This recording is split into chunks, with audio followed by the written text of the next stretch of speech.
Fuck. You know what irony is? I recognized the voice of Scootaloo, even though it was raspy, even through all of her coughing, and the mag clicking, and the roar of the wind all about her. Irony is that feeling I spent my whole damned childhood trying to get a cutie mark, and I don't even have it anymore. Irony is that I spent most of the last decade working to save Equestria from a megaspell end of the world. Scootaloo's voice cracked, followed by a barrage of wet, raspy coughs. And then it happened, and I wasn't even fucking here. Broke my damn wing in a stupid damn accident while practicing a new routine for the damn gallops. By the time I got out of the Hanoverian Pegasus clinic, it was all over. Irony is that I'm the one who made Sweetibelle the overmare of Stable 2. I was beginning to worry about her. Now she's probably the only one of us who has survived. The recording was interrupted by another fit of coughing. Apple Bloom was supposed to be in Philadelphia. Can't even get near that place.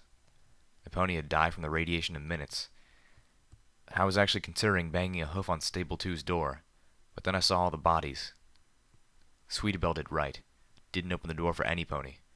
Can't let this poison in. Contaminate that whole stable. If I knocked, Sweetibelle might just open the door for me. And I can't let that happen. Fuck. I'm giving up my pit buck, leaving it here with a message. I figure if Apple Bloom survived, she'll come looking here. If not, some pony else will. Besides, I'm sick of it clicking. I don't need it yelling at me that the snow is radioactive, and I'm breathing poison. The air is fucking green. More coughing. Except for those weird pink swirls coming off Candlelight. When you see the air, you know it's bad. This time, the coughing fit lasted minutes. Fuck. That's blood. That's not good.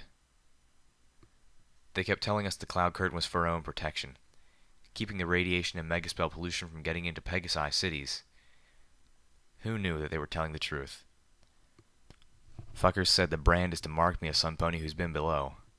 Contaminated. Now I know that's horse apples. Told them that. Told them I was proud of what Rainbow Dash did. Called myself a Dashite. Boy, that got their feathers in a bunch. Irony is, I worked really hard to find a better way. Some kind of society or government or something that would be better. Wouldn't make the same damn mistakes that killed every pony. And I get trapped up there with a whole slew of ponies who seemed dedicated to finding the worst way ever. Even I wouldn't have tried an experiment like the Enclave. The stables aren't set up to fail. Hell, I'd give the Enclave a few months at most. Scootaloo's voice stopped, but no coughing this time. Just harsh breathing. After a moment, she continued. If you find this, before I'm gone. She was cut off by an explosive cough, followed by a few moments of silence, then a groan. If you find this, there's a shack marked on it. I traced Rainbow Dash to there. I think she's living there, or was recently. Wasn't there when I looked, but I'm heading back. Gonna wait there. Hope she returns. I should be there for her, like she's with me. Some pony should be there. Scootaloo coughed one final time. Just want Dash to know we didn't all. Just that she's not alone. I reverently placed the battered old pitbuck back into the Rock of Destiny where it had rested for nearly 2 centuries. The pitbuck of the first Dashite lay once again with the discarded treasures of Dashites to follow. All except for Calamity, whose relinquished possession of his old life we had come to reclaim. At Calamity's hooves lay the black carapace of Enclave armor. The tips of the built-in magical energy rifles flickered with a wicked light. She don't rightly belong to me, I reckon, Calamity said. They belong to Captain Deadshot Calamity of the Grand Pegasus Enclave, and he ain't around no more.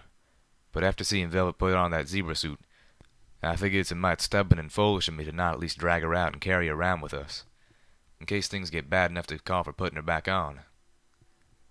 Calamity looked up at us, face reddened under his rust-colored coat. You know, since we have to repack everything anyway. I nodded, remembering the overturned Sky Bandit in the swath of scattered possessions. So, my buck was a captain?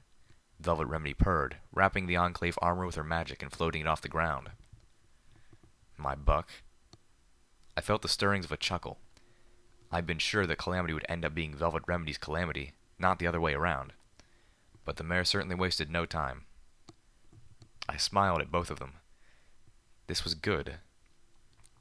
The whole world was filled with so much bad. My friends needed some good, and I was glad they could find it in each other. I thought of Homage, and was thankful to her. Without Homage, I'm not sure my heart could have ever been so generous. Calamity stammered, blushing harder. Do you want to talk about it?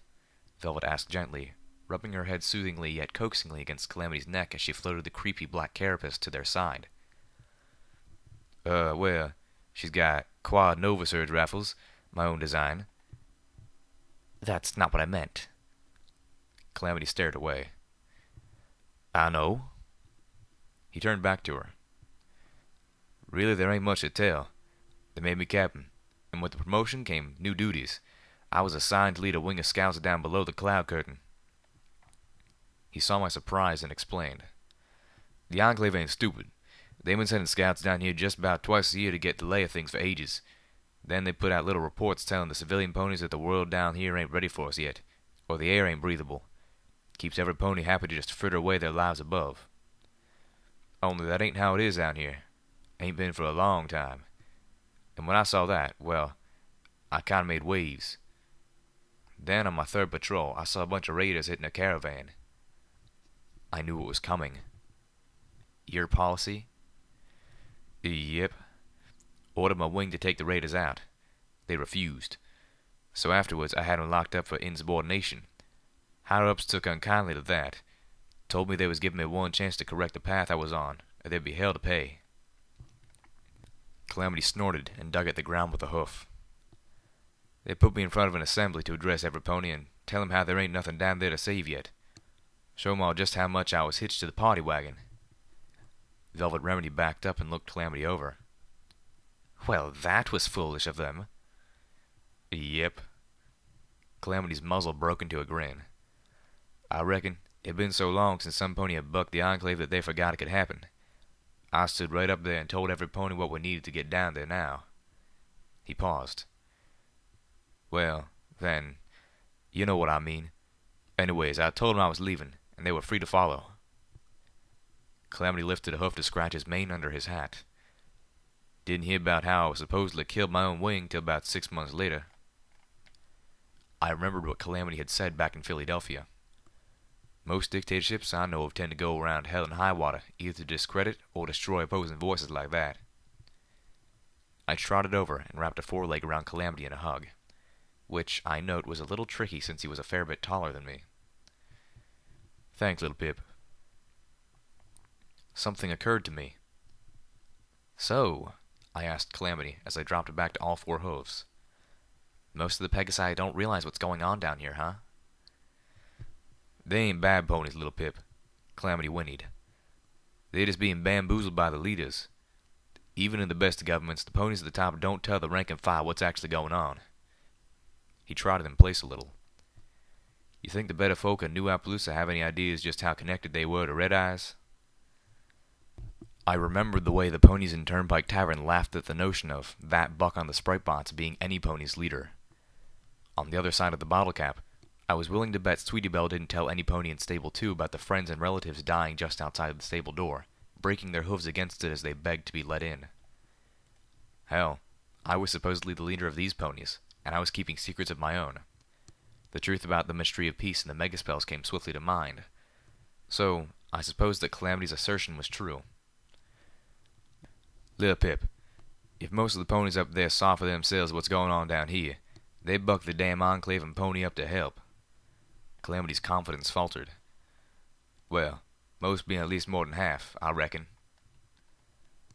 I felt an odd tug at one of my saddlebags. I turned to see Velvet Remedy's pip-buck float out, enveloped by Velvet Remedy's magic.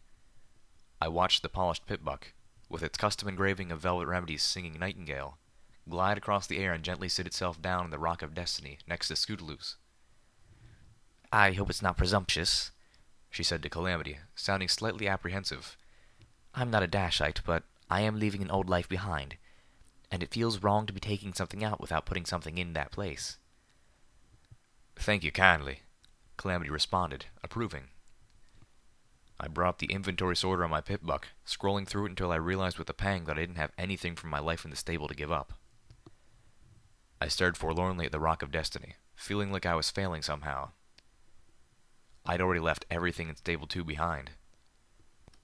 I probably would have sealed a picture of my mother up inside the rock, but I didn't even have that. No, but I did have something. Biting my lower lip, I pulled up the recipe for party time mint owls. I would give this up, but I didn't want anybody else to suffer from them as I had. The first night outside, I had discovered a message from Apple Bloom to Sweetie Belle which used a very special encryption. I used that now as I sent the recipe to Velvet Remedy's pip-buck. No pony would be able to read the recipe without downloading it from both her pip-buck and mine.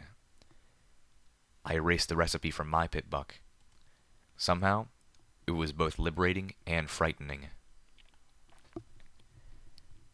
Stable 2. I was leaving it again. This time it hurt worse, probably because I knew that I would never return, even though I could. I felt weary beyond simple exhaustion. The mental toll of the night before was compounding the physical expense of the battle, and of nearly dying once again. I stared at Calamity, who somehow managed to seem almost normal despite not only having gone through much the same, but also having been up for a full day, much of which was spent dragging the Sky Bandit. Almost normal. He had been ruthless, I was told, in hunting down the last of the Steel Rangers. I didn't begrudge him that. But this had been more than his code, more than his policy. We were his closest friends, and he'd taken the assault on our former home personally. Then again, with the exception of Zenith and Pyrelight, we all did. For our own reasons, at least. Calamity, I asked as I floated the Sky Bandit up off the ground. When we first met, you told me you didn't live in New Appaloosa. You said you had a little shack. I had a suspicion. Calamity landed on it and trotted in place. Now weightless, the passenger wagon rolled easily under his hoofs until he had it upright. Yep, he replied. And to answer the next question, yep to that too.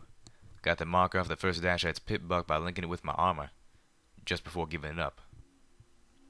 Did Rainbow Dash ever return to the shack? I mean, do you know?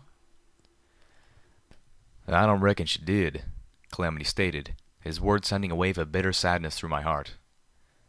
When I got there, I found a Pegasus skeleton curled up in a corner which I buried out back. Figure if Rainbow Dash had come back, there would have been two. Another pang shot through my heart.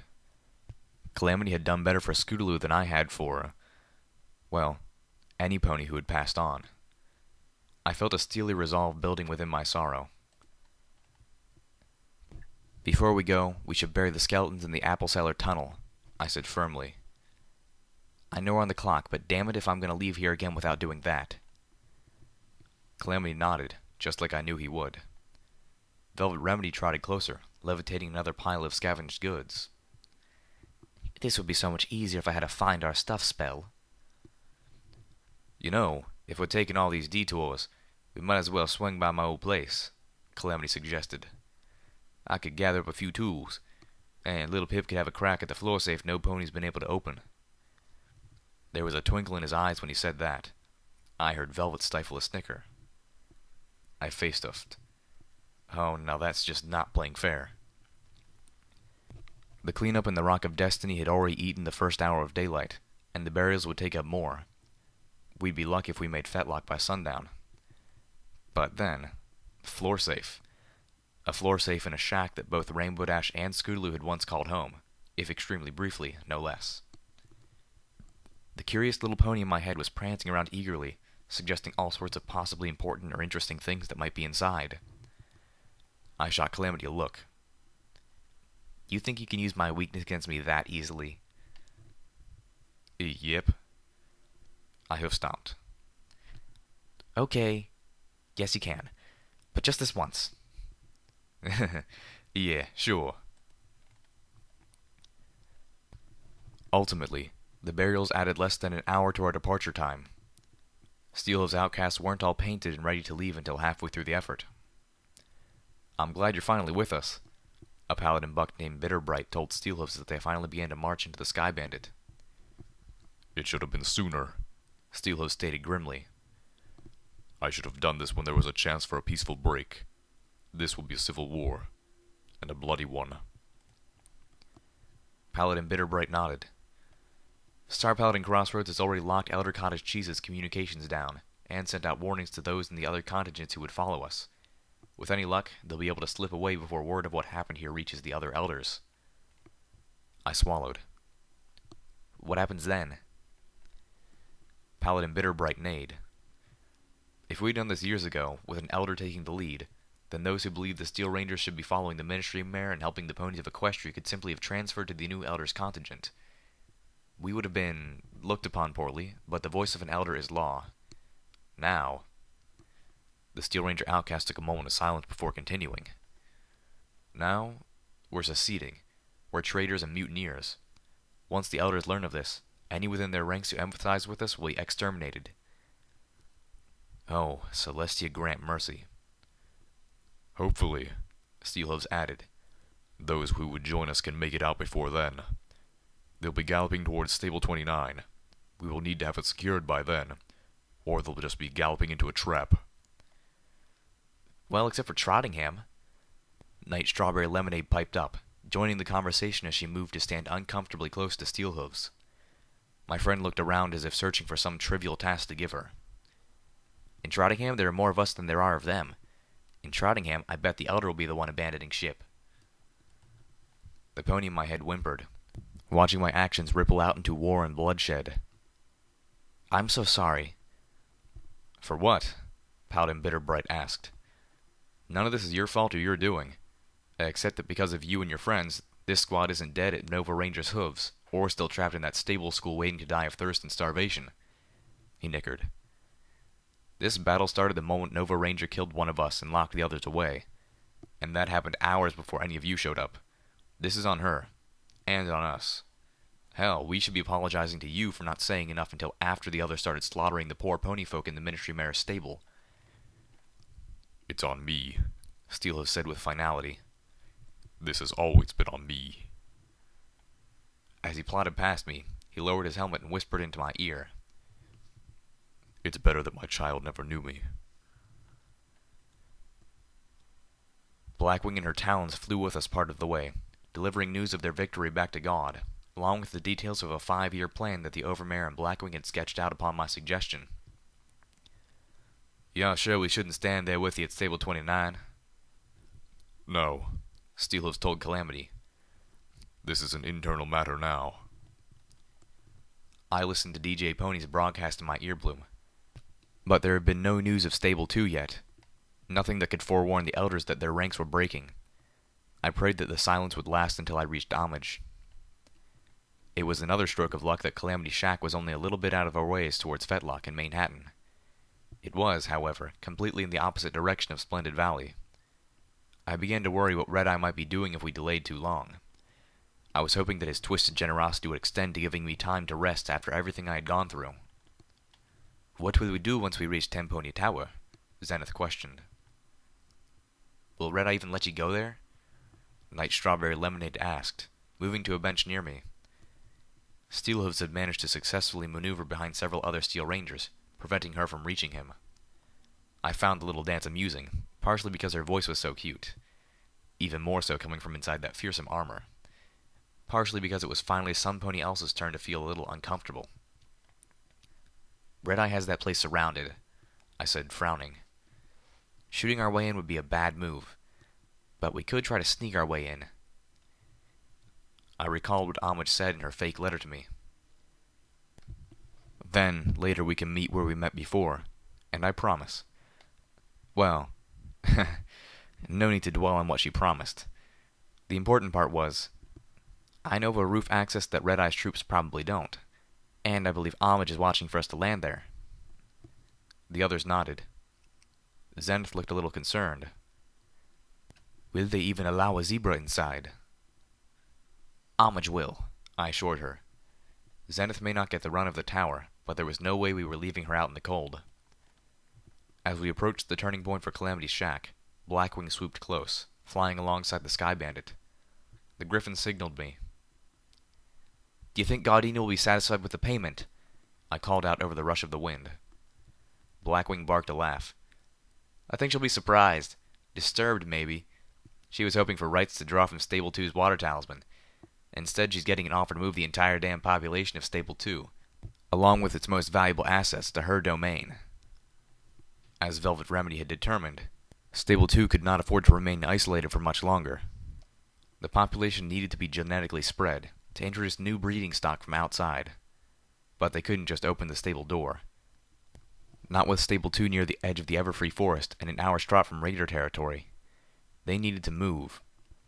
Shattered Hoof provided additional population and safety. With this plan, the water talisman would be moved to Junction R7, and the entire subterranean apple orchard would be relocated to the mines underneath Shattered Hoof. The ponies of Stable 2 would start building homes in the land between Junction R7 and the old prison. It would be a massive undertaking, but then, Old Appaloosa had been built by Earth ponies in a single year. It felt odd knowing that my new home was going to become my old home.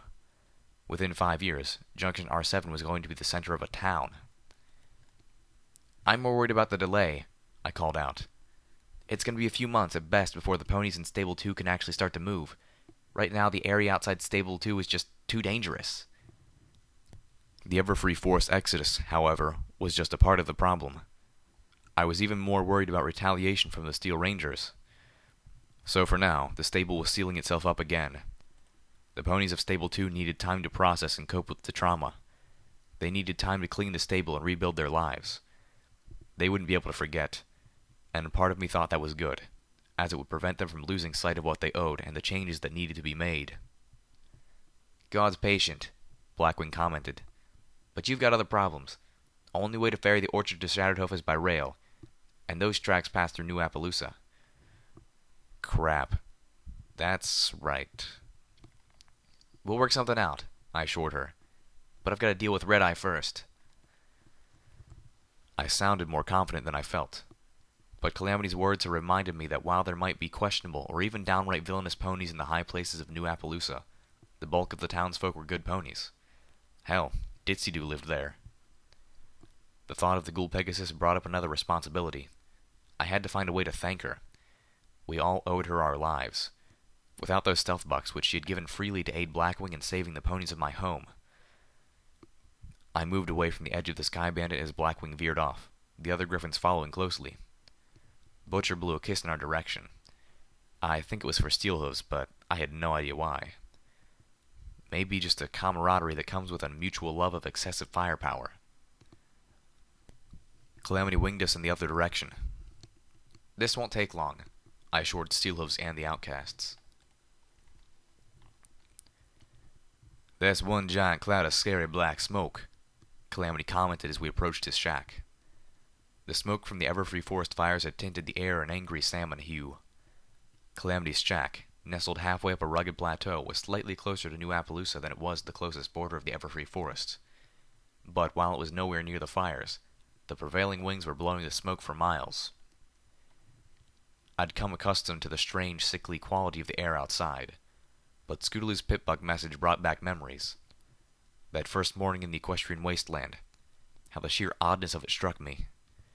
This was altogether different. I could smell unnatural odors riding in the smoke. I could taste something pungently bittersweet with each breath. "Should we be breathing this?" I asked Velvet Remedy. I was reminded of the dangers of working in Parasprite incinerator pits. Did any pony know what nastiness the smoke of the Everfree Forest might carry with it? I suddenly envied the Steel Rangers, outcasts or otherwise, for the rebreathers built in their armored suits. "Probably not," Velvet Remedy said, doing absolutely nothing to assuage my fears. The cliffs around the shack were precarious with no safe path to ascend, and no outcropping to land the passenger wagon. It was, after all, a home for a Pegasus. Calamity was forced to land at the base of the cliffs. After brief discussion, it was suggested that Calamity and I would go up alone. "Oh no," Velvet Remedy put her hoof down. "You did not bring us all the way here, Calamity, to your old home, only to not let me see it." Calamity nickered, looking apprehensive and a bit embarrassed. "Come on now," Velvet purred. "I showed you mine, now you show me yours." I tried very hard to think of other things. "Tell you what, I'll levitate myself up there while you two fly up." "Can you do that, little Pip? Levitate yourself that far, I mean." To be honest, I wasn't sure. Self-levitation had always been the hardest trick. I wanted to give it a try, but I didn't want to suffer the fall if I failed. "Be you ready to catch me?" I asked meekly. Calamity nodded, stretching out his wings confidently. Somewhere behind me, I heard Zenith ask some pony, "Why do they not just make 2 trips?" I looked up, pointing my horn towards the shack, and swallowed nervously. It was very high. My horn began to glow. Focusing, I enveloped my body with a magical field and pushed off from the ground. I had done this much before, but just as in the pit, my ascent had begun to slow rapidly. I focused harder and tried to pull myself upwards. I was still slowing. I concentrated, sweat beading on my forehead and running down my neck. An overglow flared around my horn, casting reflections off the cliff rocks. I stopped slowing. I was doing it.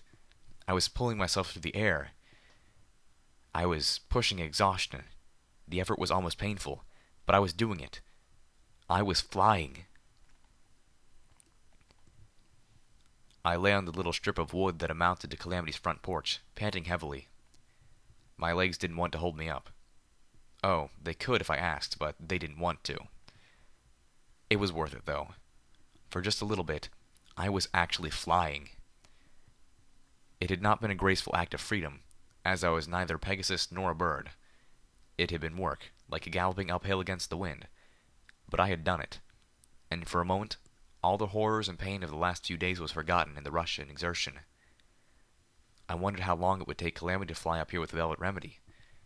Not long, my mind answered swiftly. In fact, I was surprised they weren't already here. I remembered that I still had a memory orb from one of the safes in the Philadelphia Ministry of Magic vault, the orb from the safe which had also held a cloak. Judging from Zenith's reaction, and recent Griffin-related experience, I deduced that it had been a zebra stealth cloak. I decided abruptly that I didn't want to spend the wait laying sweaty and wiped on Calamity's porch, so I floated out the memory orb and focused on it. Immediately, I knew it was a mistake, remembering that the orb had come from a ruined box and was likely damaged itself. But it was too late. My body exploded, every nerve being flayed as I was burned over and over without dying. I knew my real body must be screaming and thrashing, but the pain was too intense to even fear for my safety. In fact, falling from the cliffside and being dashed on the ground below would have been a mercy. 1,000 white-hot knives sliced through my brain. An eye blink, or an eternity later, the pain stopped as abruptly as it had started, and I was no longer myself. I wasn't even a pony. This was a familiar strangeness, and I could feel the cloak draped about me, the hood over my mane and ears, as well as a saddle pouch and something strapped to my side. This was too familiar. I was invisible again, a fact all too easy to glean as I watched a stallion admiring himself in a mirror which should have also reflected my host from this angle, but did not. My host was a zebra in a stealth cloak, possibly the same one as before. "If you won't accept my offer, then you should at least consider availing yourself of the good fortune that I am willing to pose for your new publication," the stallion suggested as he preened himself. He was a regal, haughty white unicorn, quite handsome in his elder years. "I am, after all, the best pony." "Hardly," intoned an elegant voice which could only belong to Rarity. If the stallion had noticed the slightly disparaging tone, he showed no indication of comprehending it. "There is no place for grandstanding or glory hounds in the Ministry of Image. Our purpose here is to help the client shine all across Equestria, not ourselves. And our client is all of Equestria itself. We should remain invisible." With a politely sweet tone, she encouraged, "Perhaps you should try the Ministry of Awesome." We were in an office. A rather nice one at that, with elegant curtains and golden trim on the wainscoting. It certainly lacked the humbleness I had come to expect from a Ministry of Image building, which told me this was no MI hub, but the Ministry's headquarters in Ministry Walk in Canterlot, the one place where even the Ministry of Image would have to maintain an image. That's easy for you to say. The stallion frowned. You are already in charge of one of the most important branches of Princess Luna's new government. You are already in position far beyond your wildest peasant dreams. Wow. I was quickly forming a rather strong dislike for this buck. Rarity's riposte was controlled, calm, even charming. Humility was a lesson hard learned, in fact. It's called maturing, something which, sadly, you seem to have had little acquaintance with. This is some sort of revenge, isn't it? Amazingly, the stallion still hadn't bothered to glance at the beautiful mare he was talking to. If he was the subject of my host's surveillance, then the magical cloak seemed superfluous.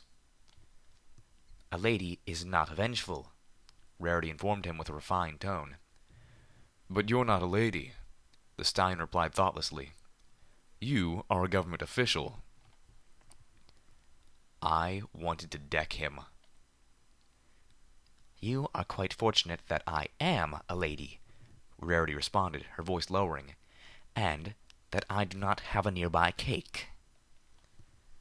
I had no idea what cake had to do with this conversation, but at least my host finally turned her attention to the gorgeous white unicorn. Again, she looked younger than I would have expected, and there was no gray in her hair.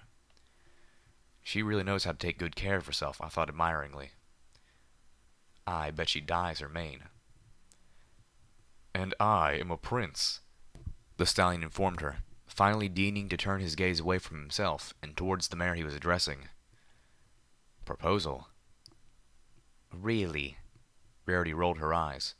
I have long operated under the assumption that your lineage was a joke perpetrated by Princess Celestia on... She paused thoughtfully before concluding. Any pony who ever met you. Rarity's horn glowed. If you were to accept my proposal, then you would be a princess, the prince continued obliviously. Oh, goddesses, fuck me in a three-way. This jerk actually proposed to Rarity? That's what he meant by accepting his offer? A proposal isn't an offer. It's a request. Rarity glanced around, then sighed. Yes, and you would gain a hoof in one of the most powerful ministries in Equestria. Or at least that would be what you seem to think. She looked askance. I cannot imagine any world where that would be worth it. The prince huffed. You speak as if I'm not sacrificing greatly myself in this arrangement. As your husband, I would almost certainly be expected to have relations with you. Unbelievable. I focused, trying to make my host run over and buck him through sheer force of will. Rarity stared silently. Her eyes slowly narrowed. Her horn briefly glowed again. This conversation is over, Prince Blueblood. It's time for you to leave. If you have any further business, please address it to any pony other than me. Your presence causes me physical pain. I'm a prince, and a member in high standing in the courts of Canterlot. You would do well to... But I don't want to, Rarity interrupted. I don't like you. In fact, I find you quite horrid. I despise that my position requires me to acknowledge your existence, and, much worse, give you the occasional time of the day. But that time has come to a close. Goodbye. Prince Blueblood huffed, standing tall. You have no place to complain. It is I who should... Oh, I'm not complaining. Rarity's eyes narrowed dangerously. I'm whining. If I was complaining, it would suggest there is a higher authority to complain to. But there is not. I am the highest authority within this ministry. Observe. Rarity trotted to her desk and pushed a button with her hoof. Oh, guards. She turned to smile at the unicorn stallion as the double doors at the end of the room swung open and two guard ponies appeared. Prince Blueblood backpedaled, startled. Please escort the prince off the property. If he resists, arrest him. I would have enjoyed the show had my host not backed away, heart beating slightly faster. She turned our head, and I felt my teeth biting down on the object strapped to her side. It was the hilt of a sheathed blade, and the zebra silently drew it. The guards did as the Ministry Mayor requested. Prince Blueblood showed enough intelligence to not resist. I had hoped that once they were gone, my host would resheath her blade, but the zebra clearly had other plans. We were alone in Rarity's office, and she couldn't see us. "Unbelievable," she nickered, echoing my previous thought. The elder unicorn had her back to us, her head lowered as she focused on something on her desk as my host began to creep closer. "No!" I tried to shout out a warning. The zebra turned her head, aiming the blade for the back of Rarity's neck, right in the lush of her mane. I could feel my host tense for the strike. Rarity shifted slightly, her horn glowing as one of the gems on the front of her desk slid aside, revealing a secret lock that demanded her attention. "Please, no." I felt something shift in the zebra's saddle pouch. A new weight. Suddenly, frantically, my host backed up. I heard the detonation, felt a brutal pressure and a searing pain. Then nothing. My host fell, unmoving save for a twitching she could barely feel. It was as if her entire body had gone numb. "Simply unbelievable," reiterated Rarity as she elegantly turned, staring at where we had collapsed invisibly on the floor. I heard more than felt the cloak being pulled off of my host, glowing in a blue magical field that mirrored the soft light tracing the spirals around Rarity's horn. The moment it was removed, both the cloak and my host became visible. Rarity paid us no attention, floating the cloak to her and flipping through the rough fabric until she found the gemstone clasp. "There you are, my pretty," she said, telekinetically ripping the gemstone free, breaking the clasp in the process. "Oh, don't you have some interesting magic?" she said as she appraised the gem, tossing the rest of the cloak aside. "Twi will love taking a closer look at you." I realized I was seeing the inception of stealth bucks. I recalled a message I had found in a recruitment center. Intelligence suggested that the zebras had developed invisibility spell fetishes, but this looks like something designed by the Ministry of Magic. In the pervading paranoia of late wartime Equestria, Sunpony had feared the worst, not knowing what Twilight Sparkle knew. But the zebras hadn't gotten this magic from us. We had gotten it from them. The long, wicked blade lay on the carpet where it had fallen, close, yet impossibly out of reach. My host tried to move towards it, but her body wouldn't respond. "I slipped a stun grenade into your saddle pouch," Rarity informed us, moving the gemstone out of sight. "I like to think I'm rather expert at manipulating cloth, even if I can't see it." The zebra shuffled closer to the blade. "Really?" Rarity said with a ladylike scoff. She floated the blade away, turning a disdainful gaze on us. "A zebra assassin attempted to infiltrate my office and murder me while concealed under a cloak with an enchanted gemstone." She leaned closer. "I'd explain how I got my cue mark, but it wouldn't do you any good where you're going." Another cocoon of blue light wrapped around a headset on her desk and floated it over her head, gently sliding it into place around her ears and muzzle. "Although, I do have to wonder, were you trying to assassinate one of Nightmare Moon's cabinet?" she asked, turning her tail to us as she slid open the hidden compartment in her desk. "Or were you after this?" Rarity cantered to face us. Floating in front of her was a powerful, dark tome bound in twisted black hide. The moment I saw the book, I knew it held so many secrets. So many things just waiting for me to unlock. If I could only look at the pages. "Well, I suppose we'll find out, won't we?" Rarity promised. She lifted a hoof to the headset, her expression instantly changing to one of barely bridled joy. "Oh, Pinkie Pie, this is Rarity. I've got a present for you." She smiled. "You'll love this one." I came to on a worn, musty cot in Calamity's shack. Velvet Remedy was laying on the floor, panting and soaked in sweat.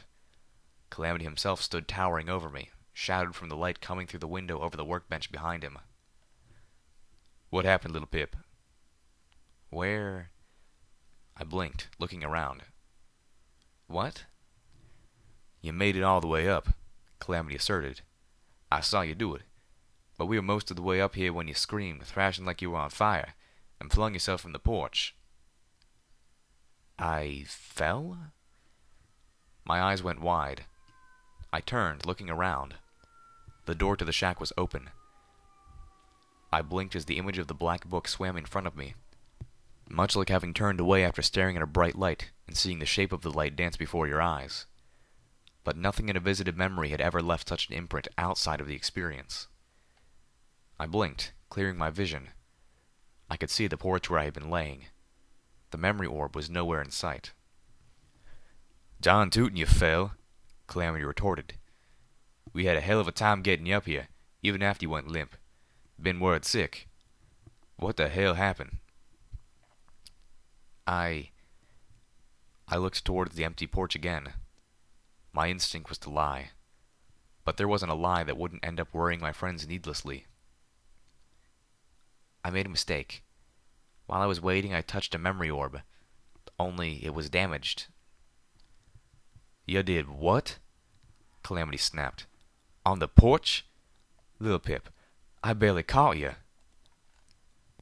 I cringed back, staring up at my Pegasus friend, my hooves pushing at the cloth on his cot as my back thumped softly against the wall.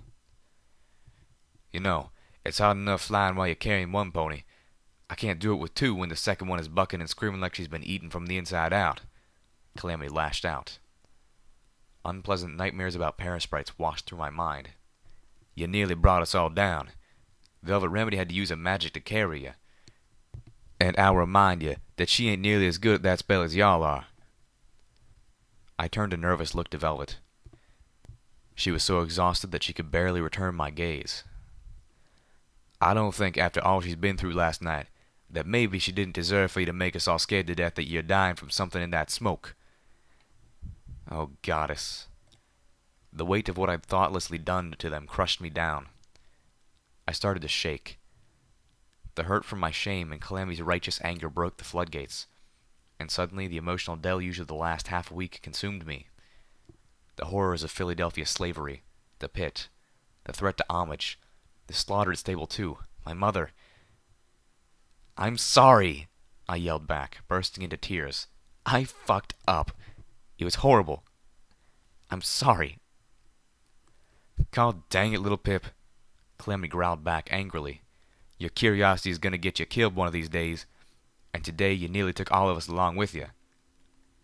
"I'm sorry." Calamity snorted, glowering as I broke into sobs. Velvet Remedy trembled, huffing as she got to her feet, and moved closer to me, pulling herself onto the cot with a painful effort.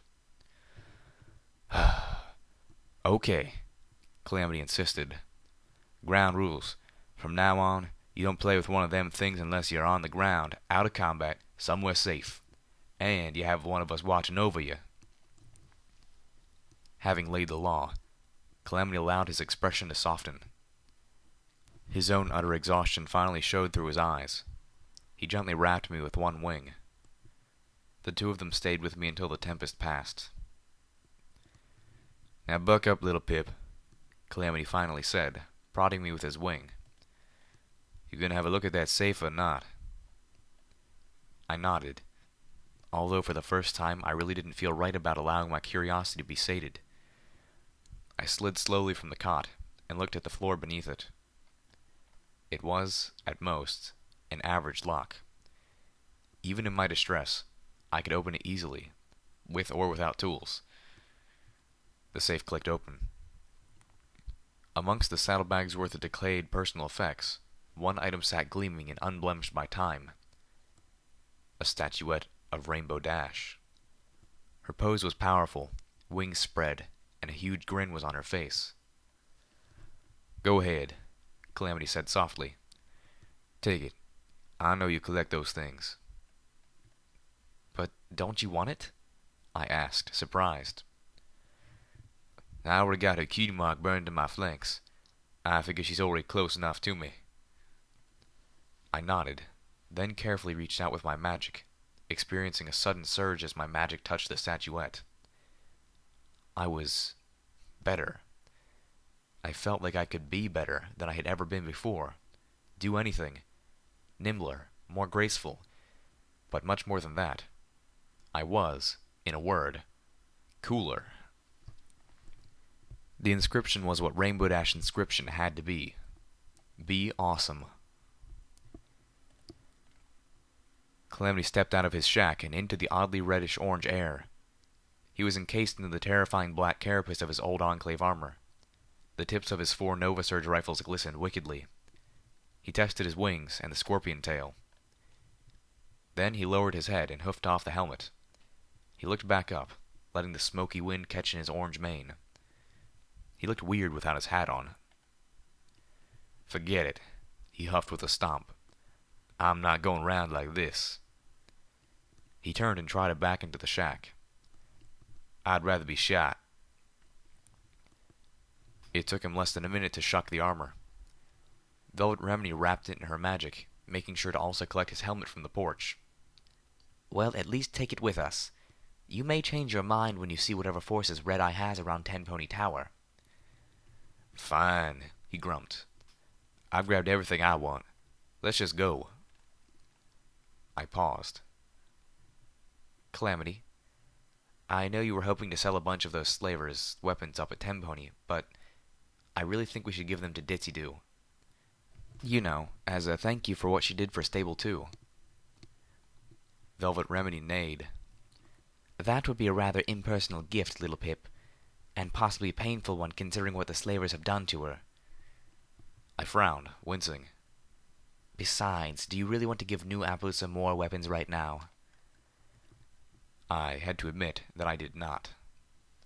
Instead, Velvet Remedy looked to Calamity. Do you know anything that Ditzy-Doo likes? I agree with little Pip. We do need to give her a gift, something to show our thanks for her help. Well, Calamity thought. She likes muffins. Velvet looked shocked. Can ghouls even eat?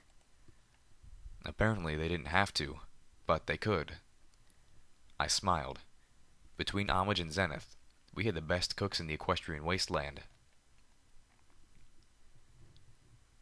I spent most of the ride trying not to think about anything that had happened recently.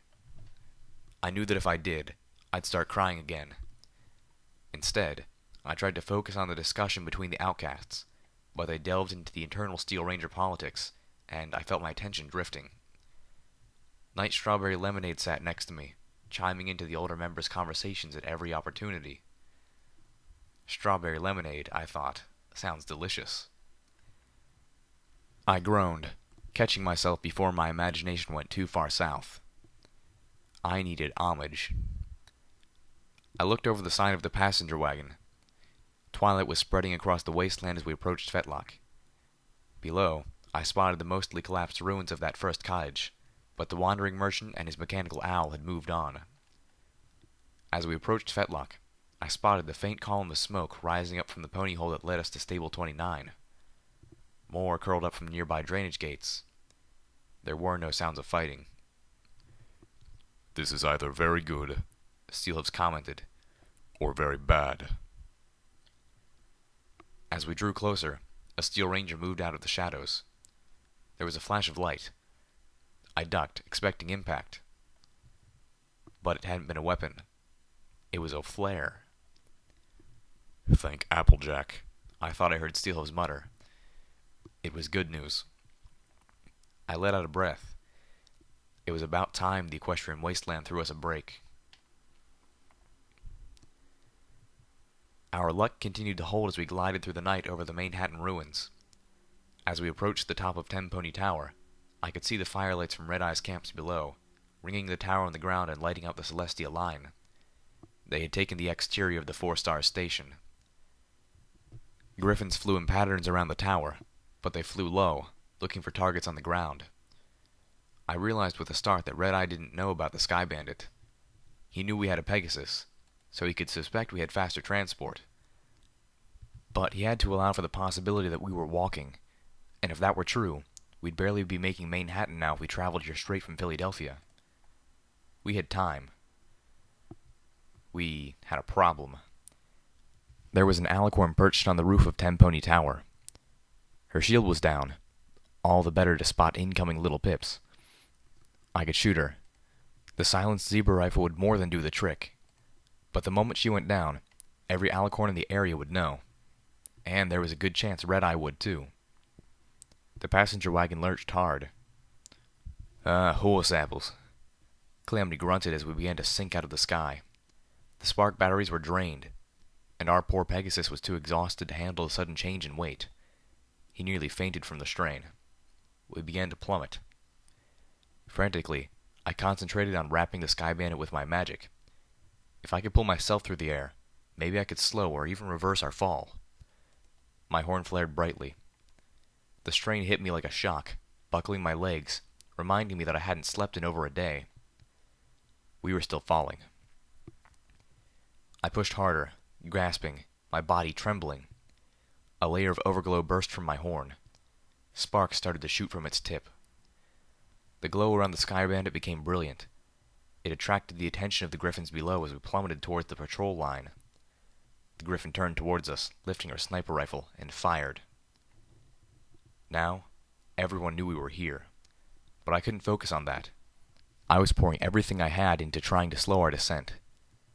A second overglow wrapped my horn. Beams of light shot out of it. We began to slow. Ah, hell. Calamity moaned weakly, all but collapsed in the harness as the alicorn took off from the roof, diving towards us as she put up her shield. I screamed, somehow tapping into strength I didn't have. Be strong, be unwavering, be awesome. A third layer of overglow erupted from my horn. The Sky Bandit stopped abruptly, hovering in the air. Then we began to ascend. The alicorn's eyes widened as she stopped her descent. Her glowing horn began to crackle with electricity as she began to cast a lightning bolt at us. The griffin shot again.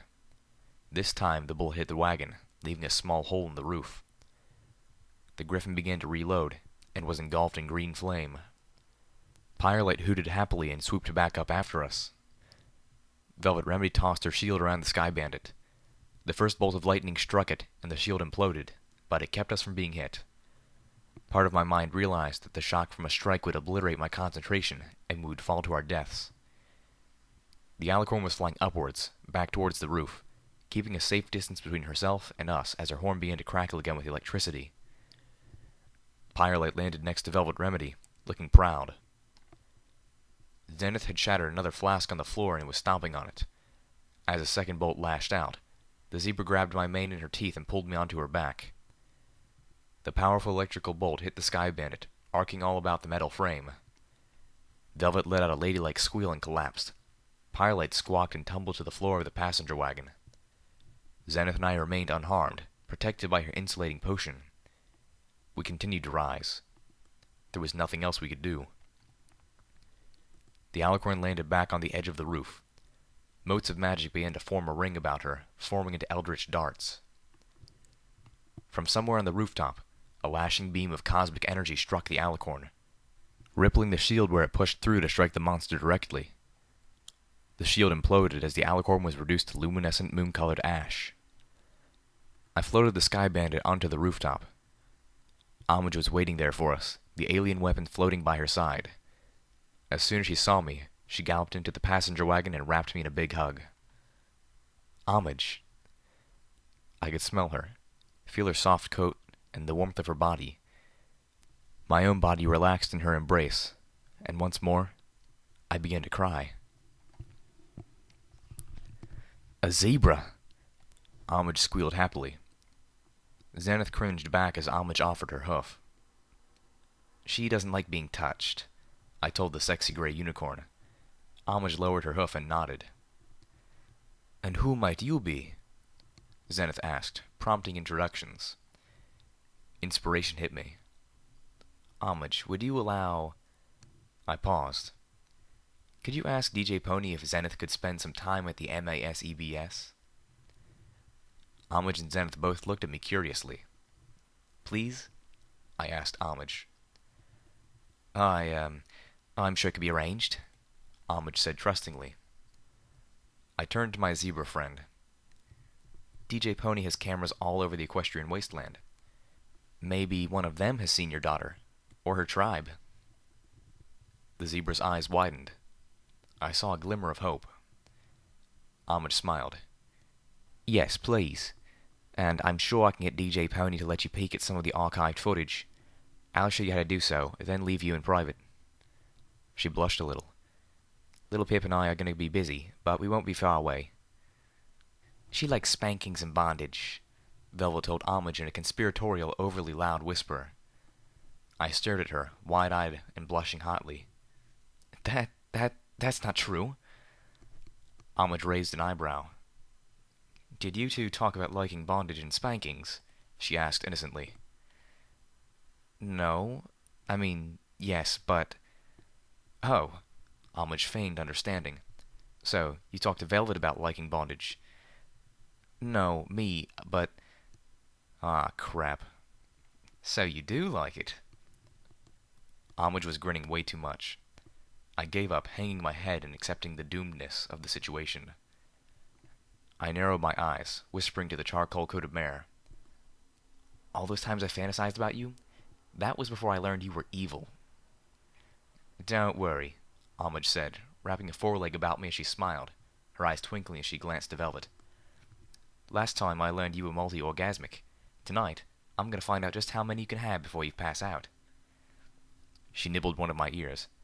Then, I'm going to find out if I can wake you up with one. So, some bondage might be required. I felt myself flooding with heat and embarrassment. I simultaneously wanted to both let her tie me up and do whatever she desired, and to run away and hide under a rock forever. I swayed, feeling faint, and nearly fell over. Delicately, Homage maneuvered me towards the rooftop door. Wow, Zenith said, standing with the others as we walked away, her exotic voice gaining a touch of melancholy. With all your teasing, I was beginning to feel sorry for the little one. Now I just feel jealous. Yes, Velvet Remedy agreed, sounding a touch stunned. So do I. She turned to Calamity. No offense. Offense? Hell, I feel jealous. Homage snickered, then turned to the others. Are you coming?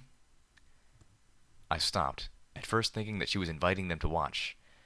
That... I couldn't possibly. No. But Homage had less cruel plans. I've arranged for the rest of you to have the same suite as before. It's all taken care of. Velvet Remedy and Calamity had taken their leave, Velvet mentioning something about dragging the poor Pegasus buck to the spa. Homage, Zenith, and I were left alone in the room with the huge alicorn water fountain. As physically exhausted, emotionally gutted, and achingly horny as I was, I couldn't seek attentions for my needs until the others had been met. First came getting Zenith set up in the emergency broadcast station. Zenith's eyes went even wider as she took in the walls of monitor screens. Many still flickered and suffered from distorted images, but I saw all of them were working. This is amazing, the zebra breathed. What is this place? Homage told her, adding, the images you see here from the spire tower is like the one in Philadelphia. Until just 3 days ago, the ones from Philadelphia were dark. Redeye is using that tower for something and it was keeping me from getting a signal. But thanks to Little Pip, DJ Pony now has eyes into the heart of Slaver territory too. Homage gave Zenith a sympathetic and hopeful smile. We'll finally be able to start doing some real good out there. The zebra nodded. For the next hour, Homage instructed the zebra in the camera controls and accessing the archives. Zenith took it in with difficulty. In the meantime, I mostly just watched. In Homage's home, I finally felt safe. I was no longer on edge, no longer running or fighting, and my body kept trying to fall asleep. I did, however, manage to get a promise of muffins from both of them. Ditzy-Doo would soon be getting the biggest and best muffin delivery in the history of the equestrian wasteland. Then, finally, Homage and I were alone together in the foyer, standing next to the fountain. And what shall I do with you, my wasteland heroine? Homage purred. First, I mean. Homage, I said reluctantly, we need to talk. Oh my, sounds serious. I nodded. Falling to my haunches, I began to talk. I started with the truth about Steelhoofs and Chief Grimstar, apologizing profusely for having not told her sooner. Homage's expression was troubled but forgiving. Then, I told her of Redeye and the mega spell. We have to evacuate the tower, I said finally. Quickly and stealthily. We can't leave Tempony Tower, Homage said, shaking her head.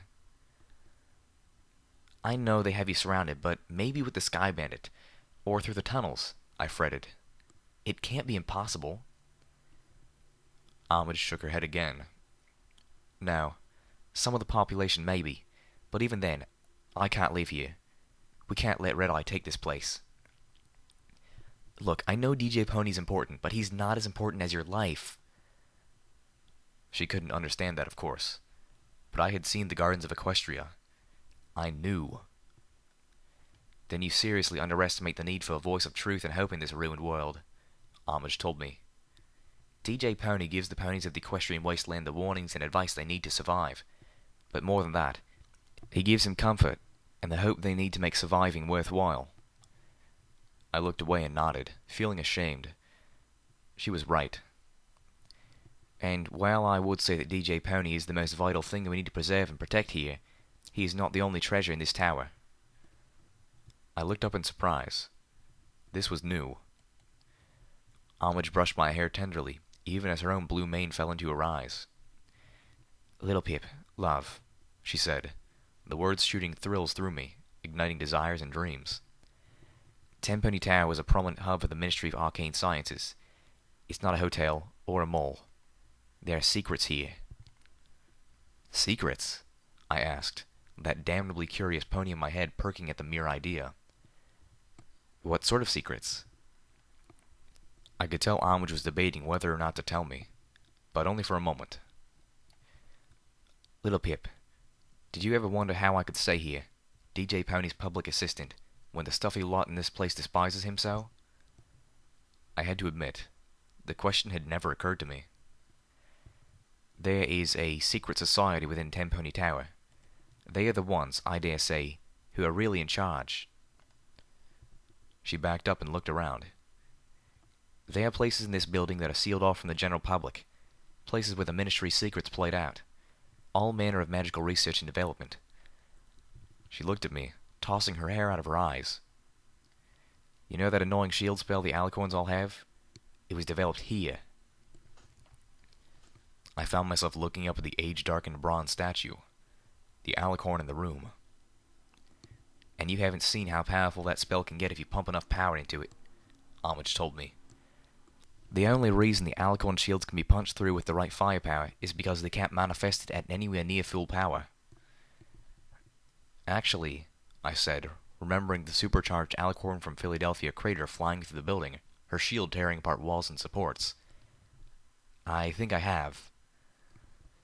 Homage bade me to tell her about it. Once I was done, she nodded, visibly shaken. I think you're right, she admitted. Homage continued. In the weeks before the end, one of the other hubs in the Ministry of Arcane Science cracked some sort of sub-spell that they used to enhance the shield spell, she continued. And not make it more powerful, but make it so that specially designated ponies could pass through the shield as if it wasn't there. They started creating enchanted shield generators, placing them inside rooms or sections of buildings they wanted secure. With that, Homage hopped up onto the fountain's rim and tapped her right forehead rhythmically on the alicorn statue. I gasped as the horn flared with magic, and the glowing aura of a magical shield swept over the walls. The MASEBS and Twilight's Athenium are amongst Tempony Tower's sealed areas, she said with a smile. To the population below, DJ Pony has always been a strange hermit living in part of the tower that no pony can get to, always dealing with the outside world through intermediaries. My jaw dropped. Once started, the only way to turn the shield off was from inside, and the only ponies who could get inside were those designated by the sub-spell. Bypass spells, I said, slowly reclosing my jaw. Homage gave me a quizzical look. The sub-spell, it's called a bypass. Twilight Sparkle reverse engineered it from a zebra enchantment. Like the self-bucks, I thought. Shield screens that let specific materials through my flank. Damn it. I was going to have to kill the goddess for Redeye after all. Not only as a way to protect Homage and the ponies of Tempony Tower, It was the only way to keep him from taking too close a look at this place. Could we move all the ponies of the tower into the shielded areas? Not for long, Homage answered.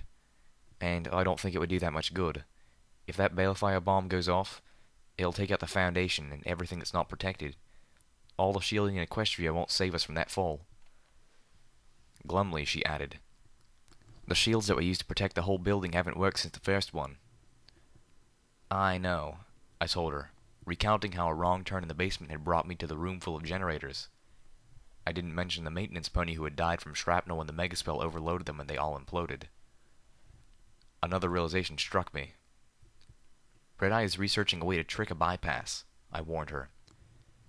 If these shields were being used to house the most vital research of at least one of the ministries, what could he be after? Was it here? He hasn't had much success yet, but he's got ponies working on it. Homage frowned. Not good. She hopped down from the fountain. Thank you for the warning, little Pip. She approached me. Problem is, there already is a way to trick a, bypass, right? I nodded. The bypass works on genetics, and it's not as accurate as the Ministry of Arcane Sciences thought.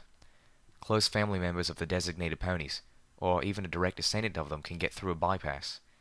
That's how I can get in here, even if the shields are up.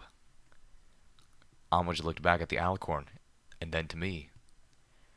The shields in Tempony Tower were set to only allow Twilight Sparkle and the 3 highest-ranking unicorns in the Manhattan MAS hub to pass through. Turns out, I'm a direct descendant of one of those high-ranking unicorns, she revealed to me. Just like the ponies who actually control Tempony Tower. That's why they want me here, Homage added cautiously. As long as I don't make too many waves. Oh, wow. I'll admit, I've been talking you up a lot, and I think I'm finally getting the others to come around. It won't be long before I can put the special resources of this tower at our hooves. Homage smiled sweetly. Let me give you the extended tour. Shield spells had only been the start. Homage guided me through one concealed hallway and shielded chamber after another, turning off the shields for me and restoring them in our wake. We walked into a large multi-cornered ritual chamber, bleached brightest white. The floor was an intricate mosaic of white-on-white tiles in exquisite and arcane patterns. There was a mirrored chimney leading up to a skylight, looking up into the darkness of the clouds above. What is this? This, Homage revealed, is a megaspell chamber. I stumbled. Wait, you can cast megaspells here? Homage giggled. Yes and no. You can cast a specific megaspell in here. If you had enough unicorns who all knew the spell. Each megaspell chamber is keyed to a specific spell, apparently. I nodded, my mouth suddenly dry. How many megaspell chambers does Tempony Tower have? Just this one, Homage admitted sadly. And it's useless. Useless? Homage moved over to one of the chamber's 32 corners. She floated up an audio machine. Oh, I found this in the recording studio. Apparently it never got around to editing. Homage started the machine, and hauntingly peaceful music flowed out, plucked and strummed from a deep-sounding harp. I closed my eyes and found myself swaying to the music. It was mysterious, unlike anything I had heard before. I try to pull this one out once a year for a late-night broadcast. I love it, but it's totally not DJ Pony. I nodded, wanting her to shut up. I was enjoying the music. It was speaking to me, touching on the sorrows of the last week, but without making me hurt. The music ended in a rippling wave of sound that slowly reverberated away. I heard a voice from the recording, sounding like some pony was speaking through the recording studio's intercom. That was beautiful Lyra. Next, let's try. But an argument in the background, at first almost too quiet to hear, was quickly growing louder. From inside the recording chamber, the voice of a mare who I assumed was Lyra spoke up. What's going on? You didn't hear this from me, but Twilight Sparkle's gone the last 3 days without sleep, trying to prepare for the princess's inspection, and has been in supreme bitchy mode all day long. I suggest steering clear. Don't worry, I don't think she'll come in here. The arguing voices outside the recording studio were getting loud enough and close enough to make out the words. Well, that's just great, Twilight. Now she's in the bathroom sobbing her eyes out. Well, I'm sorry, but those results are just unacceptable. I can't go to the princess and tell her we've put her name on a megaspell that's useless. The ponies in the recording studio had completely fallen silent. The argument was just outside their door. Twilight sparkled in a male voice that sounded vaguely familiar. There's better ways of handling it than grabbing a pony, pointing and saying, "Look, there are all the thousands and thousands of bodies of ponies who are dead because your spell sucks. Explain it to them." Just how the hell is that supposed to help? Don't you get it, Spike? The zebras have megaspell-tipped missiles. Hundreds of them. If they launch them, those missiles will reach Equestria from the zebra homeland within minutes. And this Celestia 1 or Celestia Prime or whatever they're calling it can't even be cast unless it's sunny. I can't tell the princess that the only defenses we have against those missiles can be defeated by a cloudy day. What if the zebras decide to attack us at night? You know what? Forget it, Twilight. I'm going to take a nap. And frankly, you should too. You're always taking a nap. There's work to be done. Whatever. Wake me when the Twilight I know and love has decided to visit. Until then, I don't even want to speak to you. Fine. In here, Homage said, waving a hoof at a sprawling agricultural bay. We discovered that the Ministry of Arcane Sciences had perfected spells that purified water, cleaned radiation, and even purged taint. I boggled. If only the maddened ghoul doctor had known what he killed so many to accomplish. Unfortunately, Homage informed me, these spells only work in an extremely small scale. With a lot of effort, we could purge one tree, the fruit becoming ripe and succulent and perfect for consumption. But there's nothing to keep the poisons from just seeping back in, and the area we'd affect is so small that it would take an army of unicorns to clean enough of our field to grow a garden without having to worry about the soil going bad before the harvest. But it makes for wonderful potted plants. But if you could cast it everywhere all at once, purge everything, I realized what I was seeing. These were the components of the gardens of Equestria. I'd say you were delusional, but I'm talking to my little Pip. I know better. It was time to tell her. When I was done, Homage collapsed weakly. Me? She looked at me, as if pleading for me to renounce the truth. The salvation of all of Equestria is on me? I nodded. You, Ditsy-Doo, 4 others. We don't know who yet. This spell, it will fix everything? Pretty much, I nodded. But there's things that need to be done first. I'm not the Wasteland Savior, Homage. You are. You and them. I gave her a bittersweet smile. I'm just the one that clears the way. Homage stared at me for a long time, then pushed herself up. Oh, I need a drink. Screw my mother, and screw my vulnerability to addictions. We were back at the Athenaeum, and Homage was drowning herself in apple whiskey, and I was right there beside her, soused to the... whatever it is that ponies get soused to. And then, Homage slurred, continuing a tale that had blurred into another tale, which had jumped off from the original story about 4 stories back. Joke Blue says, "Pfft, big deal. You got one box that's bigger inside than outside. Well, Mr. Hooves, I've got 4 little saddlebags, and I can carry about 30 rifles in them, and more ammo than you can shake a hoof at. Hell, you should see how many rakes I can cram into my toolbox back home." Homage thumped down the apple whiskey bottle on the table for emphasis. I paused, waving my hooves as I tried to measure my imagination. I was drunk and probably missing something, because there was no way a rake could fit in a toolbox. I finally gave up, deciding it must be a joke. Joke Blue's a funny name. How'd you get that? Homage became more somber, although no more sober. Birth defect. Her mother was hit by Killing Joke while pregnant. Lucky either of them survived. Oh, I said, not really understanding, but reaching out a comforting hoof anyway. It seemed the right thing to do, even though I ended up knocking over several of the apple whiskey bottles. Fortunately, most of them were empty. A memory struck me, and I began to cry again. Pip, what is it? With a shuddering breath, I recounted. I shot one of the Steel Rangers in the back of the head. I think it was the one that killed my old mentor, but I'm not sure. Well, sounds like the bitch deserved it. Sounds like all the Steel Rangers did.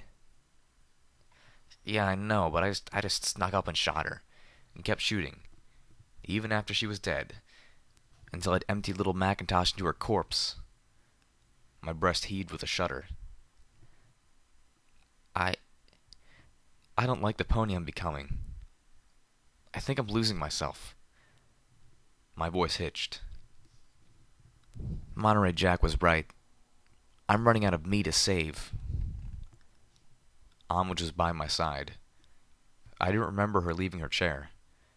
For the second time that night, she held me as I began to cry. She gently led me towards her bed. Come here, little Pip. Just rest for now.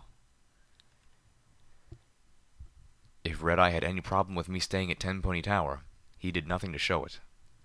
Even the loss of the Alicorn and Griffin seemed to go unnoticed. I knew that should worry me. Instead, I ignored it. Instead, I relaxed. I even went to the spa with Homage. Twice. I didn't want to think of myself as a selfish pony, but fuck Redeye.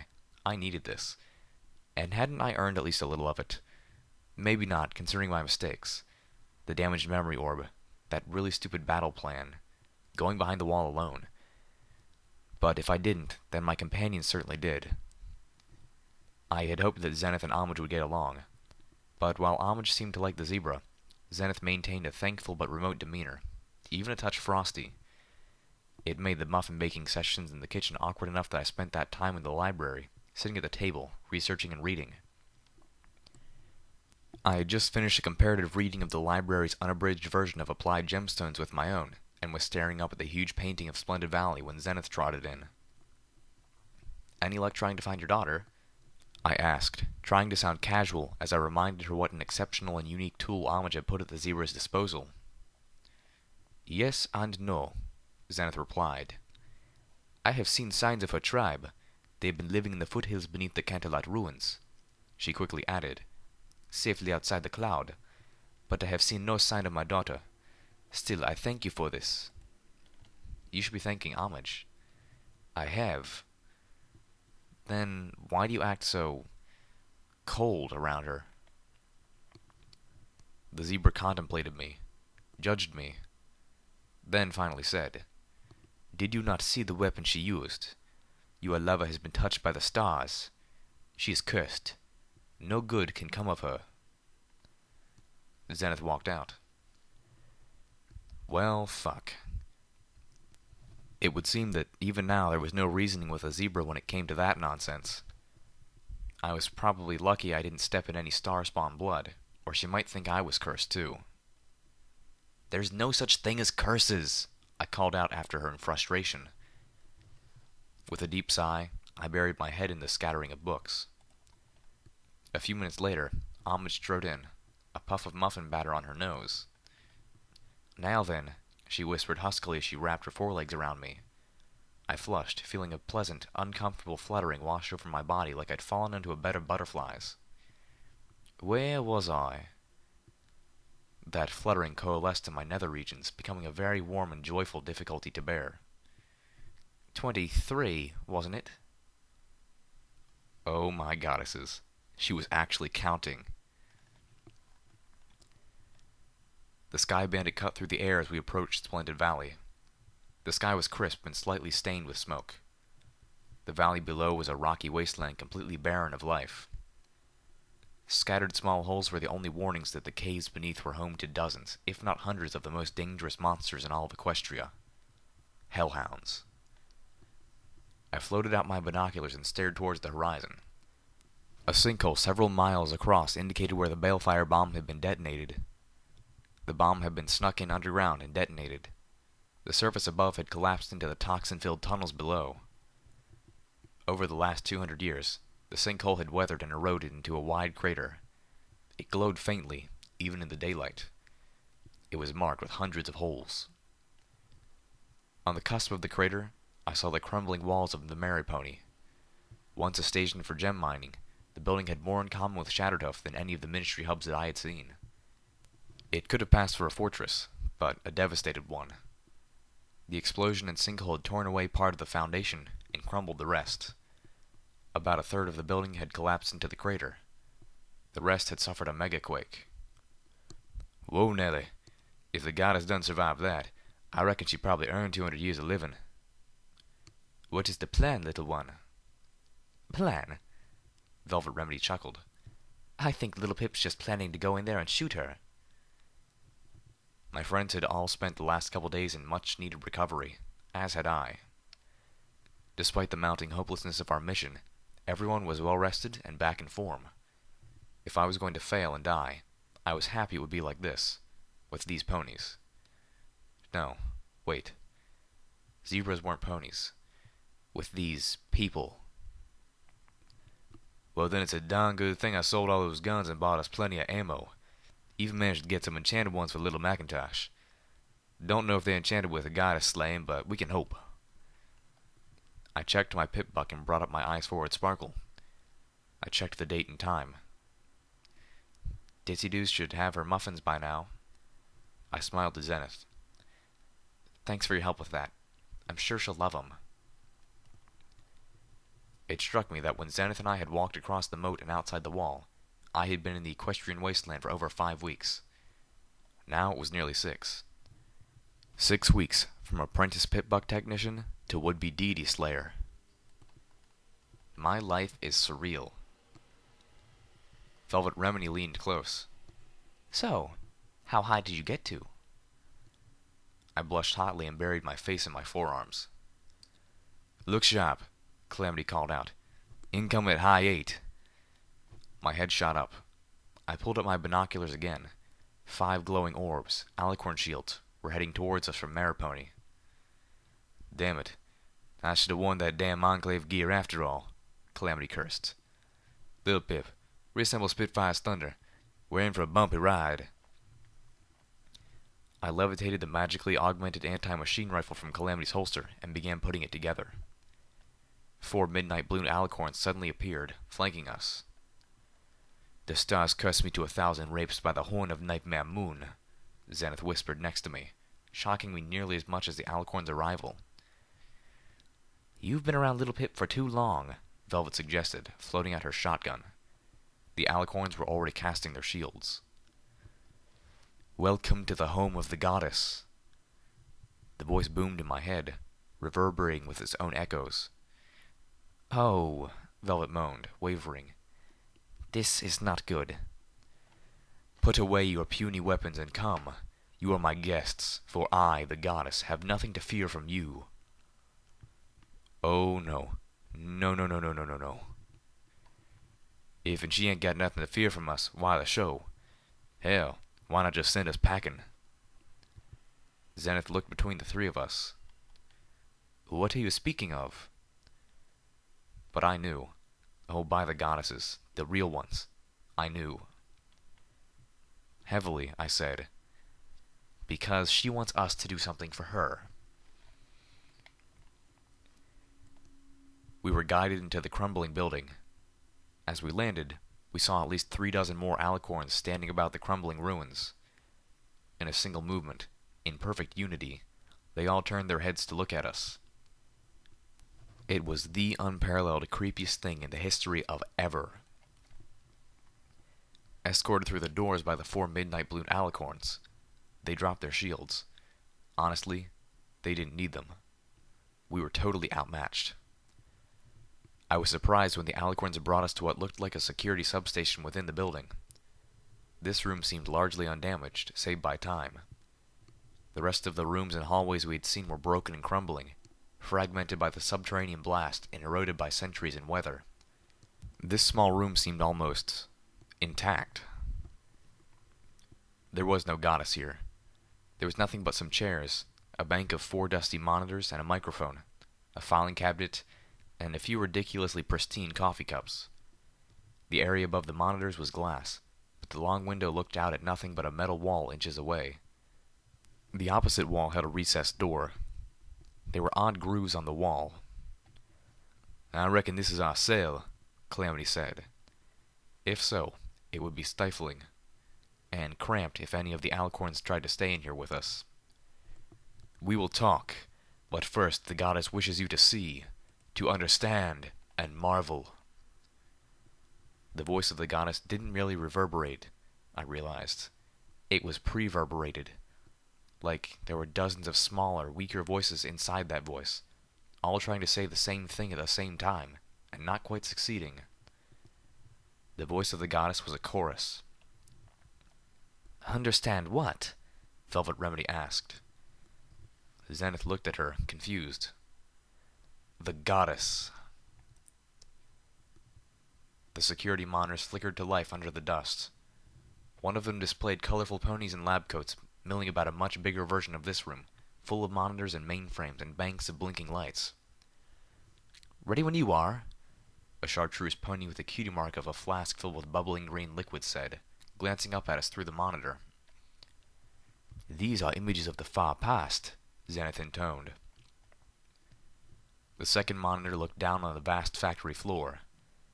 The factory was filled with 6 huge interconnected vats full of churning luminescent stews that rippled with lavender and green beneath glass coverings, the light casting colored shadows over everything. Arcane apparati hung down from the ceiling. Catwalks ringed the vats, and another hung suspended from the ceiling above and between them, stopping midway across the room with some manner of control panel at the end. "Again with the catwalks over factory floors aesthetic of wartime Equestria," I groused. "Is that?" Velvet Remedy began to ask as a single pony appeared on the third monitor. An elderly lavender pony with gray streaking her purple mane. The room behind her was about the size of this one, filled with identical monitoring equipment. But where we saw only a metal wall, her picture window looked out into the factory floor and monitor 2. "Twilight Sparkle," I nodded. You goddessness," Calamity said to the air, tapping on the last monitor. "I hope you're aware that this one is broken." The monitor had a large crack running through it and was displaying only rainbow splotches. "Broken? What? Of course I am. The goddess knows all." The little sub-voices continued to telepathically echo the last 2 words for several seconds after the goddess had spoken. "Lovely," Velvet Remedy said snidely. "Ready to begin pony testing," Twilight Sparkle said, sounding just a hint nervous. "Send her in." "Sending in test subject 1, the pony on the monitor 1 announced. "Don't call her that," Twilight warned. She trotted over to look out the window, floating a coffee cup filled with what looked like tea to her lips, sipping primly. She set the cup aside and leaned her muzzle over a microphone. On monitor 2, a lovely blue unicorn with a mane that had aged to a luxurious silver slowly made her way out to the suspended catwalk. She turned and looked up to the window. "Twilight Sparkle, I just wanted to thank you again for giving me this opportunity. It means so much to me." "You're welcome, Trixie," Twilight Sparkle said kindly. The name rang a bell, but it took a moment to place it. Trixie, the mare from the cottage outside Fetlock. She went to Manhattan for a meeting with Twilight Sparkle and never returned. The lavender pony hit a button with her hoof, and an ornate golden cup rose out of the console at the end of the walkway. Purple and green liquid rose through the tubes running from the vat to the apparatus above. Then, a thin stream poured into the cup. Trixie walked across the platform and sniffed at the cup. "Is that roses?" Twilight chuckled softly. "Yes, I added the scent. Hopefully it'll taste like roses, too." "Really?" Trixie looked up towards Twilight Sparkle with astonishment. Twilight's ears drooped. "Unfortunately, probably not." She hesitated. "Trixie, you know you don't have to do this, right?" "Oh, I want to," the blue unicorn insisted. "I want to help, and this will make me more powerful, like Luna and Celestia." "Well, not that powerful, but more powerful, yes." "Like you, then." Twilight Sparkle looked uncomfortable. We're hoping for more than that. And it's safe, right? Absolutely, Twilight Sparkle assured the blue unicorn on the catwalk below her. All the tests have come back looking spectacular. The only variable is, well, dosage. And for that we needed to do some testing with pony volunteers like you. With luck, we'll get it right the first time, and you'll be the first new alicorn since Luna was born. The unicorn at the end of the catwalk nodded, and mumbled something that sounded like "great and powerful smells like roses," then looked up with wide eyes. You sure I shouldn't start with just a little more, then? Twilight Sparkle stifled a chuckle. No, On the monitors above, everything happened at once. From the broken one, I could hear a terrible roar, and the rainbow sprays turned into a flaring light. On the other three, the world shook. On the first, chunks of ceiling came down, some killing ponies outright, one blocking the door. A mainframe toppled in a spray of sparks. On monitor 2, the entire factory floor shook. I could hear loud twangs as several of the cables holding the suspended platform snapped out of the ceiling. Sections of the catwalk fell. 2 of the vats were ruptured as a third of the ceiling came down, spilling their glowing contents onto the factory floor. I could see automatic systems severing and sealing the connections with the other vats. Trixie cried out as half the cables holding up her section of the catwalk gave way, turning it into a freely swinging platform. On the third monitor, alarms were blaring. Radiation surge detected. Seismic activity detected. Toxic contamination warning. Safe room ceiling. No! Shouted Twilight Sparkle as a huge armored plate slid down over the door to her room. She turned to the window as a massive armored shutter swung down from above. Trixie! On monitor 2, Trixie's platform tipped, swinging in a low arc.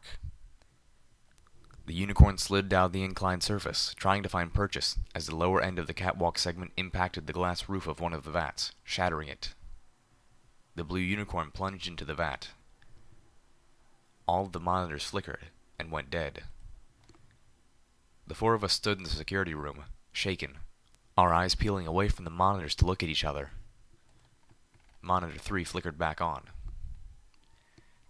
Dear Anypony, this is the Mayor of the Ministry of Magic, Twilight Sparkle, a weakened Twilight said. It's been 2 days now since the megaspell struck on Maripony. I can only imagine by the lack of rescue that this was not an isolated strike. I'm leaving this record in case some pony else does come.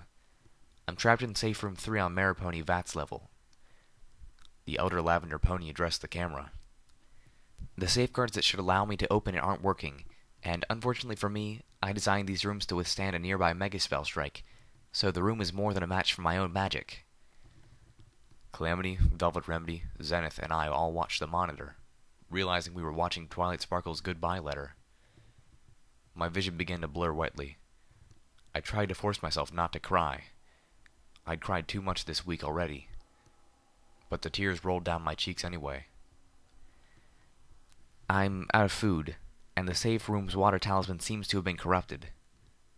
She gave a wry smile as she said, At least I'm fairly confident that pure water isn't supposed to be that color.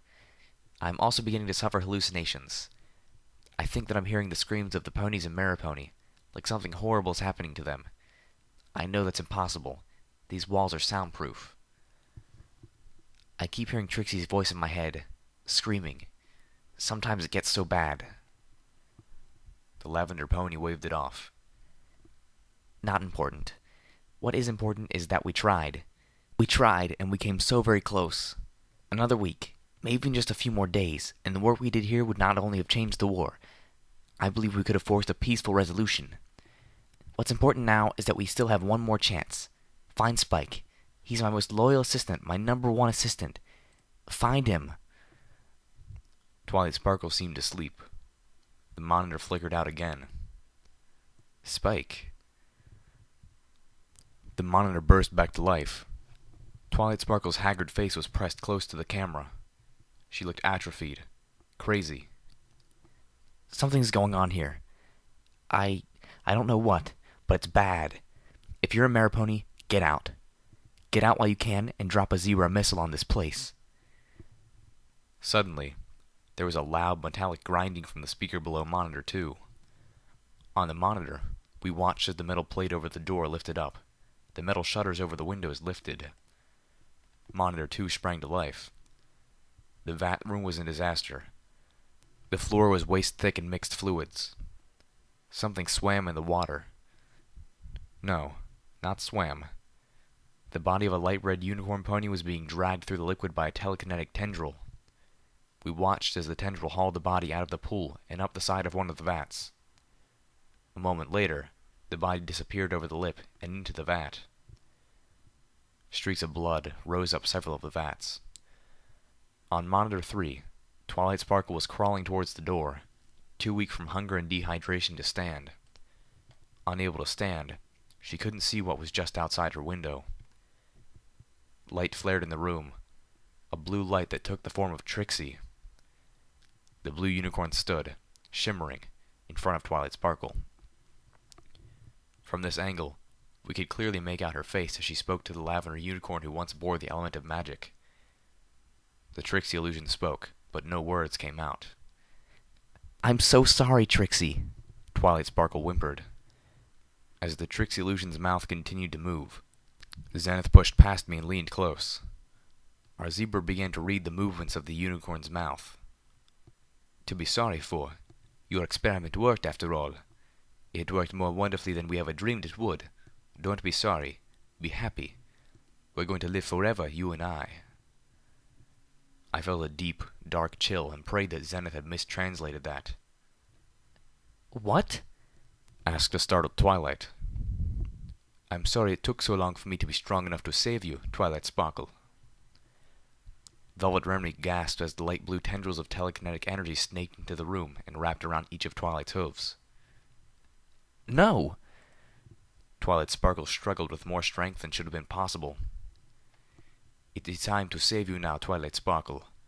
Zenith continued to speak for Illusion Trixie. "We're going to be close now, you and I."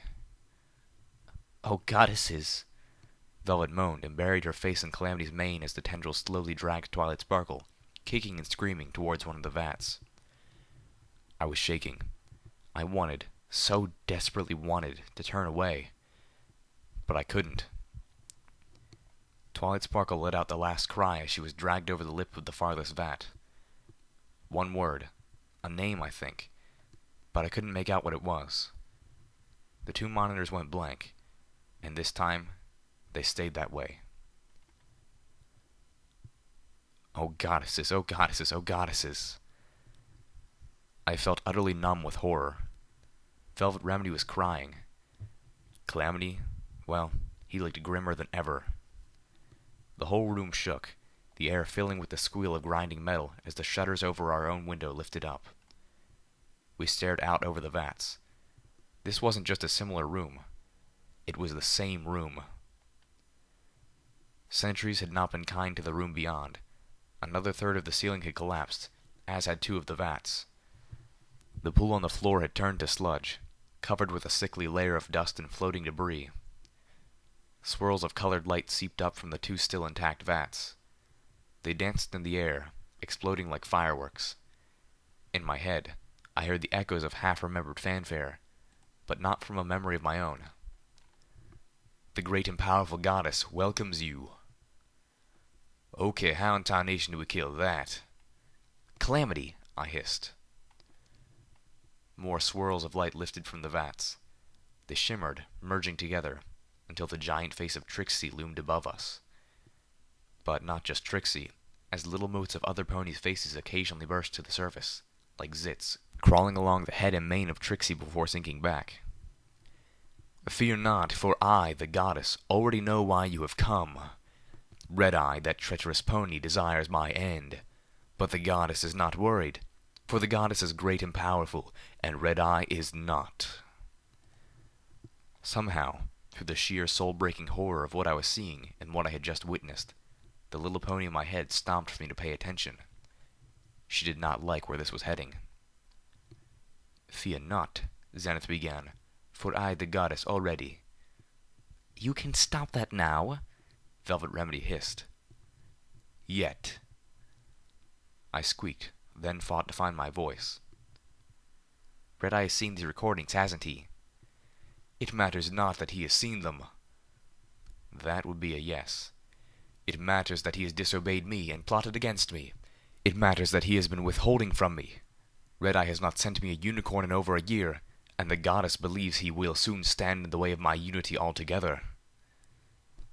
And let me guess, I prodded. You need us to kill Redeye for you. Please let it not be something as stupid as that. There wouldn't be enough face-offs in the world. The illusionary fireworks changed. A spinning pinwheel of crimson flame swirled behind the floating glower of the goddess, over-signaling her displeasure. Ugh, Velvet Remedy whispered, cringing back. Even for a real goddess, this would be a bit much.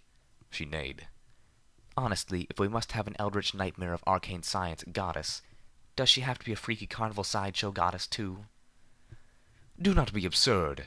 The goddess can slay him at any time I choose, but... And here it comes. It is possible that he has discovered something that may be a threat to the new glorious world we are building, and before the goddess destroys him, I, must know what that is. Well, okay. That makes much more sense. Says the goddess who claimed to know all not 20 minutes ago.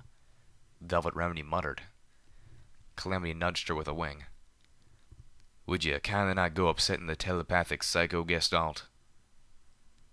And why us? Because the secret that Redeye seeks, the secret hidden even from the great and powerful goddess, is locked away inside a warehouse in Ministry Walk in Canterlot.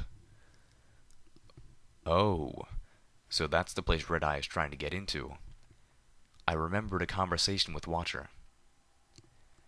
Yes, one of Equestria's heroes did decide that her ministry would be the Ministry of Awesome. They even built a ministry headquarters for it on Ministry Walk. After a few years, Luna ordered it crated up, and they began using the MAWHQ for storage, with controls that can only be operated by a Pegasus. Clever. So the goddess didn't actually need me. She needed Calamity. I wondered how Redeye was going to get past that. And be on a shield which only a Ministry Mare can step through. And that would be the bypass that Redeye was trying to get through. But why did... Oh, of course. Close family or direct descendants thereof. The goddess needed Velvet Remedy as well. Once again, I was the one just clearing the way. In addition, there is one thing remaining that prevents unity.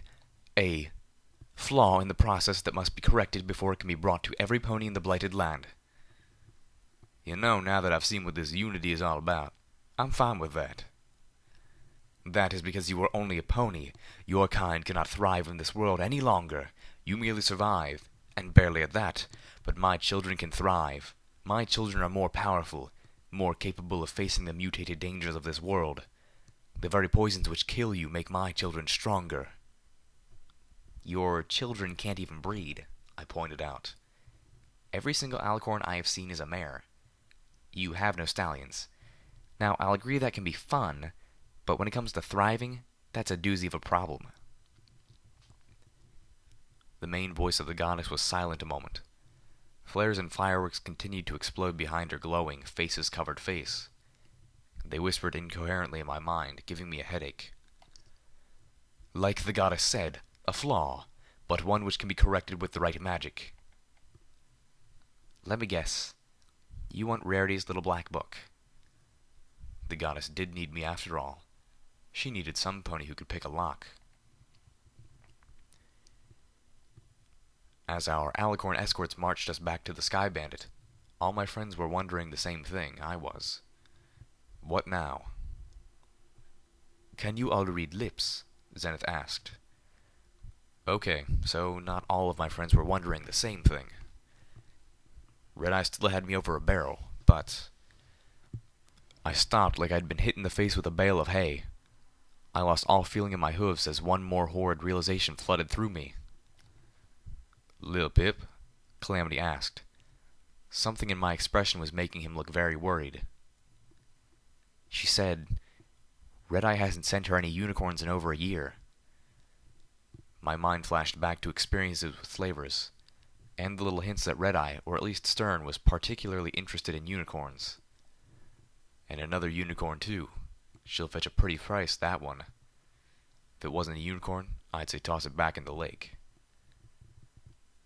But if Redeye wasn't sending unicorns to the goddess, I said darkly, then he's been keeping them for himself. I turned and looked at the others in desperation. Redeye's been talking about controlling the weather, moving the sun and the moon. He couldn't do that if he just became an alicorn. But he's not aiming to become an alicorn. He's aiming to become one of... I pointed a hoof back at Maripony. One of that. The only way he could possibly hope to get that kind of power was to duplicate what happened to Trixie. And he could. He'd seen the videos, and based on his claim that the fortress in Everfree Forest was designed as a new home for the goddess, he was building a duplicate of the Maripony vats at the cathedral.